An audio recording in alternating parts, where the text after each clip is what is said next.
विपक्षी दल मोहब्बत की दुकान पे आएगा और कहेगा लाइए मोहब्बत दीजिए, और आप कहेंगे हमारे पास मोहब्बत नहीं है, तो लोग कहेंगे फिर तो दुकान में माल नहीं है। ये अरविंद केजरीवाल जी बीजेपी से मिले हुए हैं और जेल नहीं जाना चाहते। जेल जाने की उनकी तैयारी हो चुकी है क्योंकि भ्रष्टाचार किया है। विपक्षीय पारी की शुरुआत पॉलिटिकल ब्लैकमेल से हुई। आम आदमी पार्टी का रुख आप सबके सम्मुख प्रस्तुत हो चुका है। गठबंधन बहुत मजबूत है, इस पर किसी को चिंता करने की जरूरत है। अरविंद केजरीवाल को बेइज्जत करके पटना से भगाया गया है। यही बताता है कि अरविंद केजरीवाल जैसे बहुरूपिये की कोई जगह नहीं।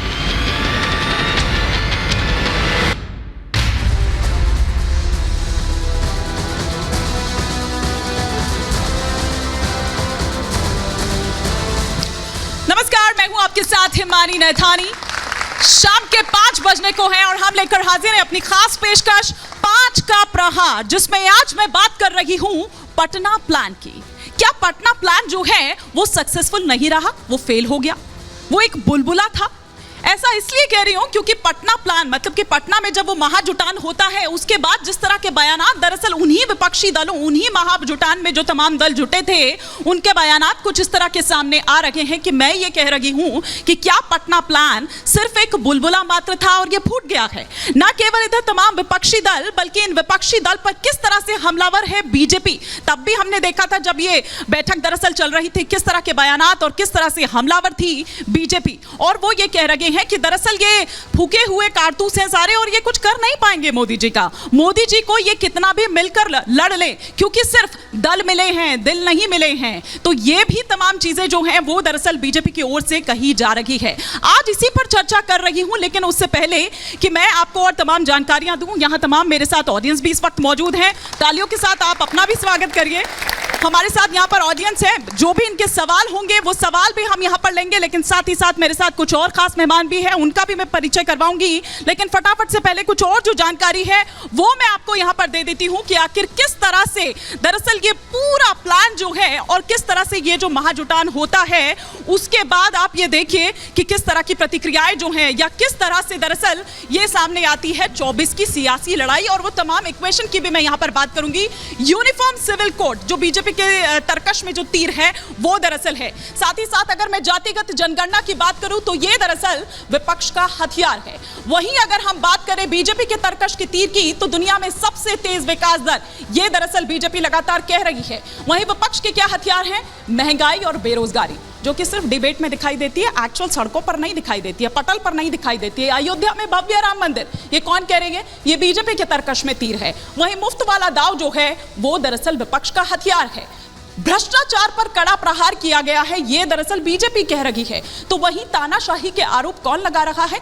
तमाम विपक्षी दल लगा रहे हैं। सबका साथ सबका विश्वास की बात करते हैं, बीजेपी ये कह रही है, लेकिन वहीं एकजुटता की जो कोशिश है वो दरअसल यहां पर हो रही है। तो ये सिलसिलेवार तरीके से हमने आपको ये तमाम चीजें दिखाई, लेकिन ऐसे में 5 का प्रहार के जो 5 सवाल उठ रहे हैं वो एक एक कर आपके टेलीविजन स्क्रीन पर ये आपस में ही अगर लड़ेंगे तो फिर मोदी को टक्कर कैसे देंगे? दूसरा सवाल जो आपके टेलीविजन स्क्रीन पर चेंज हो रहा है वो ये कि सबका तो अलग अलग एजेंडा है, तो फिर विपक्ष एकजुट कैसे होगा? तीसरा सवाल जो आपकी स्क्रीन पर आ रहा है वो ये कि क्या बनने से पहले ही विपक्षी एकता में फूट पड़ गई है? चौथा सवाल जो आ रहा है वो ये कि कांग्रेस ने शर्त नहीं मानी, अब क्या करेंगे केजरीवाल? पांचवा और अंतिम सवाल जो आ रहा है वो ये कि मोदी ने दुनिया में मान बढ़ाया, क्या 24 की राह इससे आसान होगी? ये वो तमाम सवाल होंगे। कई खास मेहमान जो मेरे साथ इस वक्त जुड़ रहे हैं, फटाफट से परिचय मैं करवा देती हूँ। संजीव उनियाल जी हमारे साथ जुड़े हुए हैं पॉलिटिकल एनालिस्ट बतौर। आम आदमी पार्टी का पक्ष रखने के लिए हमारे साथ संजय मिश्रा जी हैं। साथ ही साथ प्रोफेसर भुवन भास्कर जोशी जी इस वक्त हमारे साथ हैं, समाजवादी पार्टी के स्पोक्स पर्सन हैं। हमारे साथ निगत अब्बास बहुत जल्द जुड़ने वाली है, बीजेपी की स्पोक्स पर्सन, और साथ ही साथ दुष्यंत नागर जी इस वक्त हमारे साथ बतौर पॉलिटिकल एनालिस्ट जुड़ रहे हैं और कांग्रेस को समर्थन भी करते हैं। तो इससे पहले कि चर्चा की मैं शुरुआत करूं, एक बार फटाफट से एक छोटी सी रिपोर्ट आपको दिखाती हूं।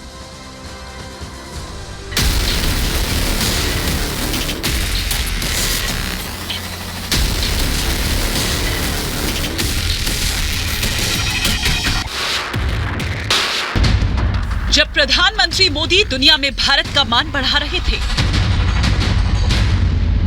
तब जब विपक्ष के नेता मोदी को मात देने का प्लान बना रहे थे। बीजेपी के विजय रथ को रोकने के लिए विपक्षी दल एक मंच पर आए। पटना में प्लान बना कि मोदी को कैसे मात दी जाए।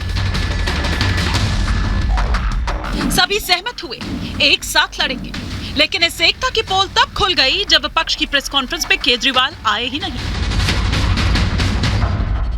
और उनके दिल्ली पहुंचते ही आम आदमी पार्टी के सिपाहियों ने अध्यादेश के बहाने कांग्रेस के खिलाफ हथियार की धार तेज कर दी। मोहब्बत की दुकान चला रहे हैं नफ़रत के बाज़ार में, तो उस मोहब्बत की दुकान में वो मोहब्बत किस किस के लिए है ये तो दुकानदार नहीं तय करेगा। हर विपक्षी दल मोहब्बत की दुकान पे आएगा और कहेगा लाइए मोहब्बत दीजिए, और आप कहेंगे हमारे पास मोहब्बत नहीं है, तो लोग कहेंगे फिर तो दुकान में माल नहीं है। कि अरविंद केजरीवाल जी बीजेपी से मिले हुए हैं और जेल नहीं जाना चाहते, अन्यथा वो पूरी तरीके से जेल जाने की उनकी तैयारी हो चुकी है क्योंकि भ्रष्टाचार किया है। ये तो बीजेपी से समझौता करना चाहते हैं, और समझौता करने के लिए विपक्ष एकताओं की मीटिंग के अंदर विपक्ष की एकता की वजह से नहीं जा रहे, बल्कि विपक्ष की एकता को खंडित कैसे किया जा सके, उसको रोका कैसे जा सके, इसलिए जा रहे हैं। अध्यादेश को लेकर आम आदमी पार्टी और कांग्रेस के बीच तलवारें खिंच गई। दोनों ओर से आरोपों के तीखे बाढ़ चले, जिससे साफ है कि विपक्षी एकता का जो बुलबुला पटना में बना था वो फूट गया।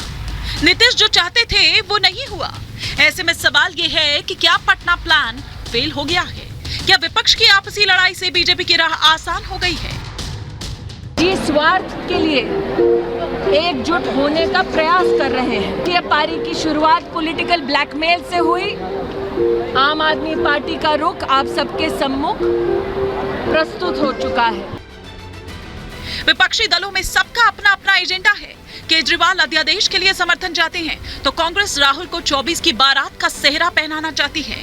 ममता बनर्जी के लेफ्ट के नेताओं से अदावत जगजाहिर है तो यूपी में अखिलेश के लिए सीट शेयरिंग का फॉर्मूले पर सहमति बनाना एक बड़ी चुनौती है। ऐसे में बीजेपी की बाँछें खिली हुई हैं क्योंकि विपक्ष की इस आपसी लड़ाई का सीधा फायदा तो उसे होगा ही। ये गठबंधन नहीं बल्कि एक कटबंधन है। इन लोगों में कोई समानता नहीं है, इन लोगों में कोई कॉमन मिनिमम प्रोग्राम नहीं है। ये केवल एक इशू ऑफ कन्वीनियंस के लिए साथ आए हैं, ना कि इशू ऑफ कन्विक्शन पर, और इसीलिए ये ऑपोजिशन यूनिटी का पुल बनने से पहले ही जल समाधि किस प्रकार से ले रहा है वो बार बार उसके प्रमाण सामने नजर आते हैं। नीतीश कुमार जी सूत्रधार हैं, उम्मीदवार नहीं है। यह उनकी प्राथमिकता है कि कैसे देश में विपक्षी दलों को एकजुट करके भाजपा को शासन से बेदखल किया जाए। 24 के चुनाव में मोदी को रोकने के लिए नीतीश पूरा जोर लगा रहे हैं। नीतीश को यकीन है कि सभी साथ आएंगे तभी तो मोदी को हरा पाएंगे। लेकिन सवाल यह है कि अभी तो ये शुरुआत है, तब ये हालात है। फिलहाल तो कांग्रेस और आम आदमी पार्टी के बीच टकराव शुरू हुआ है और जब सीट शेयरिंग के फॉर्मूले पर बात आएगी तो क्या सहमत होंगे, ये एक और सवाल है। आपस में लड़ेंगे तो मोदी को टक्कर कैसे देंगे? Bureau report, Republic Bharat.